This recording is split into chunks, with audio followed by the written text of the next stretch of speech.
So hello students, I hope you all are good. So इस video में हम exercise 1.3 का क्वेश्चन नंबर 1 सॉल्व करेंगे। तो चलिए शुरू करते हैं। So question number 1 here is prove that root 5 is irrational. So आपको यहाँ प्रूव करना है कि रूट 5 एक इररेशनल नंबर है। सो इसके जैसा ही क्वेश्चन मैंने इंट्रोडक्शन वीडियो में करवाया था आपको, रूट 2 इज इररेशनल। तो उसको मैंने प्रूव करके पूरा एक्सप्लेन किया था, आप उस वीडियो को जाके देख सकते हैं। तो आपको ये क्वेश्चन और अच्छे से समझ में आ जाएगा।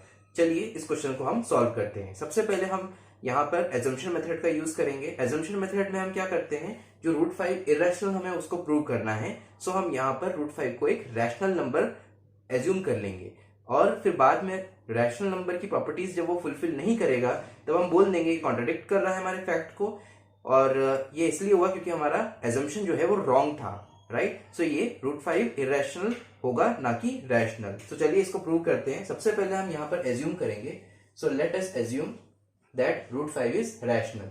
सो अगर इसको हम रैशनल कंसिडर करेंगे सो हम इसको क्या लिख सकते हैं, रूट 5 को हम लिख सकते हैं a अपॉन b के फॉर्म में, where a and b are को प्राइम इंटीजर्स। ये आप सभी जानते हैं, इंट्रोडक्शन में मैंने आपको एक्सप्लेन किया था कि रैशनल नंबर कोई भी अगर होता है तो उसको हम a अपॉन बी के फॉर्म में लिख सकते हैं, और a और b जहां पर को प्राइम इंटीजर्स होते हैं एंड जो b होता है वो 0 के इक्वल नहीं होना चाहिए। सो अगर हम इसको देखें तो हम इसको रीराइट करके लिख सकते हैं, रूट 5 इंटू क्रॉस मल्टीप्लाई हो जाएगा, रूट 5 इंटू बी हो जाएगा और a इंटू 1 हो जाएगा, राइट। सो a आ जाएगा। इसके बाद हम करेंगे स्क्वेयरिंग बोथ साइड्स। देन इसका स्क्वायरिंग करेंगे तो रूट 5 b का whole square is equals to a का स्क्वायर। रूट 5 का स्क्वायर क्या होगा, 5 होगा। ये हम जानते हैं कि कभी भी किसी भी इररेशनल नंबर का अगर हम स्क्वायर करते हैं तो रूट हट जाता है और वो प्राइम नंबर या नॉन परफेक्ट स्क्वायर हमारे पास बचता है। सो b का स्क्वायर हो जाएगा b स्क्वायर और रूट 5 का स्क्वायर हो गया 5, और यहाँ a का स्क्वायर रहेगा a स्क्वायर। ये हमारी फर्स्ट इक्वेशन कंसिडर करेंगे हम इसको। अब यहाँ पर हम क्या देख सकते हैं कि b5 जो है वो a के डिवाइड में जाके a स्क्वायर को डिवाइड कर सकता है। तो हम यहां लिखेंगे this implies that a square is divisible by 5।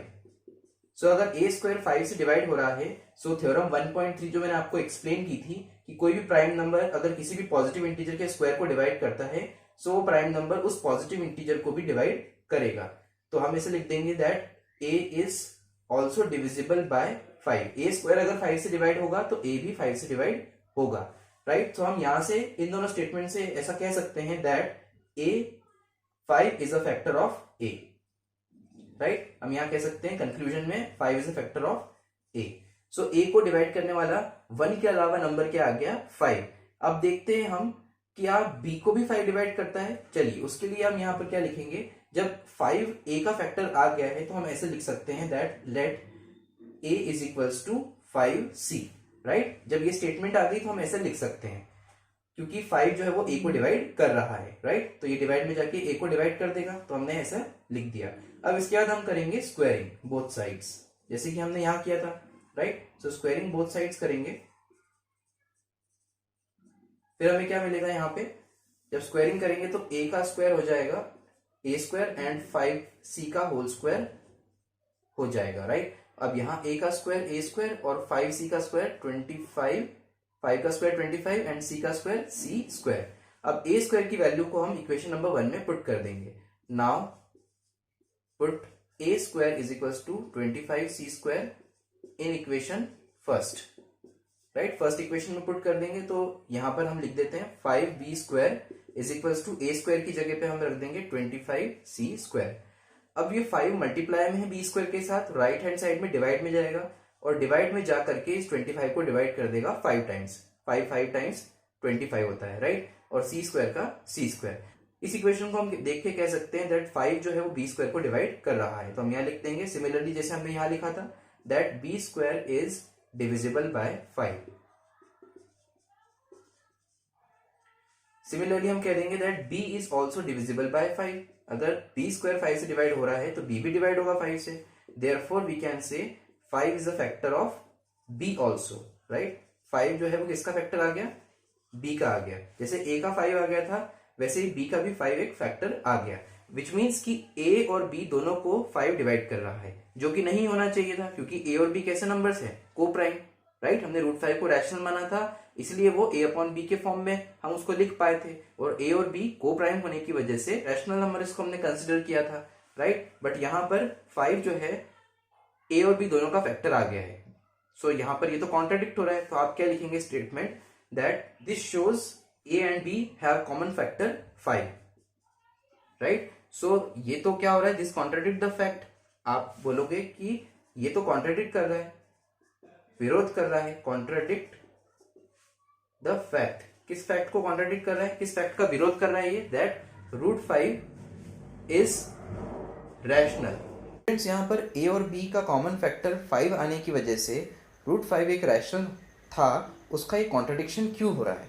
तो उसका रीज़न ये है कि ए और बी को हम मान के चले थे कि ये को प्राइम नंबर्स हैं, और को प्राइम नंबर्स ऐसे नंबर्स होते हैं जिनका फैक्टर सिर्फ 1 होता है और 1 के अलावा कोई और नहीं होता, यानी कि 1 ही उनको डिवाइड कर सकता है, कोई और नंबर उनको डिवाइड नहीं कर सकता। लेकिन यहाँ पर 5 एक ऐसा फैक्टर आ गया है, कि ऐसा नंबर आ गया है जो ए और बी दोनों को डिवाइड कर रहा है, और इसका मतलब ये हो गया है कि ए और बी को प्राइम तो नहीं हुए, को प्राइम इंटीजर्स ये नहीं है, इसका मतलब 5 जो है रूट 5 वो भी एक रैशनल नंबर नहीं है। दैट्स वाई ये कॉन्ट्रडिक्शन आ रहा है कि रूट 5 एक रैशनल है। सो इसका मतलब ये रैशनल ना हो कि क्या होना चाहिए? एक इररेशनल नंबर होना चाहिए। तो हम स्टेटमेंट लिख देंगे final, this contradiction is arisen because of our wrong assumption. जो हमने एजम्पशन लिया था यहाँ पे दैट रूट 5 एक रैशनल है, वो गलत था, तो हम यहाँ लिख देंगे सो ये कॉन्ट्रडिक्शन हमारा किस वजह से हुआ? Because of our wrong assumption, जो हमने लिया था दैट रूट 5 एक रैशनल नंबर है। सो हम बोल देंगे hence we conclude that root 5 एक रैशनल ना होके एक इररेशनल ही होगा। So root 5 is an irrational number. I hope ये आपको क्वेश्चन समझ में आया होगा। नेक्स्ट क्वेश्चन हम नेक्स्ट वीडियो में सॉल्व करेंगे। Thank you so much, see you in the next video.